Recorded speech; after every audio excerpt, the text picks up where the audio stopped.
let's have you come in as part 1, and then 1 and 2 as part 2, and over here part 3, and we'll sing it through just 1. Wise woman. For health and strength and every strength, for health and strength and days and rain, we praise thy name, O Lord. This was the one of 1958, and it's written by Ruth Golding, who was a camper here. And it's interesting that her mother kept this and gave it to me rather recently, and I thought, well, this would be fun to read at this reunion. So this summer, I went to Camp Darkwaters in Medford, New Jersey, for a period of 2 weeks. It was raining quite heavily at dinner time. The second Thursday I was there. The tables were cleared, and the dishes were being washed. However, we, the campers, were still in the dining room singing songs. The counselors had decided to keep us there until the rain slowed down a bit. There was only one trouble. It didn't slow down. Finally, they had to let us go back to our cabins because it was time for taps. As usual, we girls in the cabin talked a while and finally went to sleep, not realizing how hard it was still raining. The next thing we knew, a counselor was shaking us and telling us to get up out of bed. It was 4 a.m. in the morning.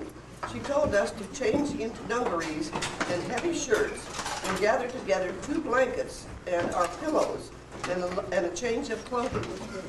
And then we hoisted everything from the floor and the lower bunks to the upper bunks. We then waited, and I do mean waited. I think I remember they walked right off the level of their floor into water. They were coming out, so that was pretty cool. They were the last girls' cabin to be cleared. We hoisted, let's see, I do mean to the parking lot. The younger campers were evacuated first, and then the police escorted us into the Grange Hall, a town building in Medford. We were joining the other campers. We spent the remainder of the morning there. In the morning, the directors brought us some bread and milk, which they had managed to save. After eating, we entertained ourselves until noon. At noon, the directors again returned and told us that the older campers could go back to as the water had gone down considerably. They explained that no damage had been done in the cabins themselves, but a set of doorsteps had floated away, and many things were floating in the kitchen. We helped to straighten up a little, and by noon, all the campers had returned. We ate in the parking lot at noon, and by dinner, everyone could walk safely, only in 6 inches of water. After dinner, we all took guided tours of the camp in cabins groups. We were safely to bed without any more rain beating on the roof. By morning, all the water had gone down, and we were back in our regular schedule. This was my first flood, and I hope my last. Now, other memories about the flood. Yeah, we didn't entertain ourselves. Don came with his guitar to the Grange and played for the girls. Oh. And I remember for the boys. the girls were in the Grange. The boys were in the Firehouse. And I was telling Nina earlier that I remember that I don't remember taking shoes and we had to walk back barefoot. Barefooted. That's what I remember, and I remember that they told us things were floating in the dining hall like eggs. There were some rotten eggs, and they were floating. That's what I remember as Council. Well, you took a canoe. 1 o'clock, so we got to evacuate the kids. You took a canoe into the dining room. Flood. I didn't believe that at all. He said, "Come here, look," and he put his flashlight out the door, and there's the water right at the top step. Next thing I knew, Reid was carrying the kids out one by one. I was probably one of them. Yeah, I was one of them too. I was one of them. I think when I went, 4 of them were here. I think when I went, he had one in one hand and one in the other. I don't know, you were little.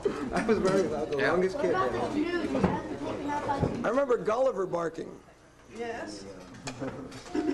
I don't know why, but we had a supply of brown shopping bags. And I gave everybody a shopping bag and said, put your change of clothes in this. And nobody dropped a bag in the flood. I thought that was pretty remarkable. Another thing was we had a chest freezer about so high, and the ice had always been a scarcity at Darkwater, so we had a 25-pound cake of ice in there. Well, Steve thought we ought to get this freezer up on higher levels so it wasn't exposed to the elements down there. So he took that 25-pound piece of ice and put it out here and said, wait till the natives find this floating down the creek. Anybody else was here for that memorable? The next day, the water in the stream, they had opened the lower dam to clear the flood out. And they, I guess they had closed, I don't know what the story was, but after a while, the water was so fast, it was probably about 50 miles an hour. It was scary, and it carved out, it deepened our deep end. It carved out all the mud from the stream. And you remember we used to have for the concerts a long and too short as an emergency whistle? Well, our daughter Jane was on duty when they were swimming at the deep end, and there was more current there than they'd expected, and I heard this whistle, and people really jumped. She wasn't really, I mean, it wasn't herself, but one of the campers she thought was struggling in the water. So that turned out to be okay. It's the only time I ever heard that emergency whistle. The water can get quite high. To give you an idea, the T-shirt commemorates the flood, which, if you can imagine, you could not see the railing on the canoe dock. Wow. And the water was up to this floor level in here. You could canoe anywhere in camp. We have these GU refrigerators out here. One of them made the corner around and into the shower. I found it hiding there. The other one wasn't as lucky. It went all the way down to Watsika Point. Job to retrieve that. And you see all the flotsam and jetsam come out from under the buildings and suddenly discover where those pieces of wood and balls and other things that you hadn't been able to locate where they'd been all that time. So, Mickey said it was Steve's idea. It was. There's no getting away from it.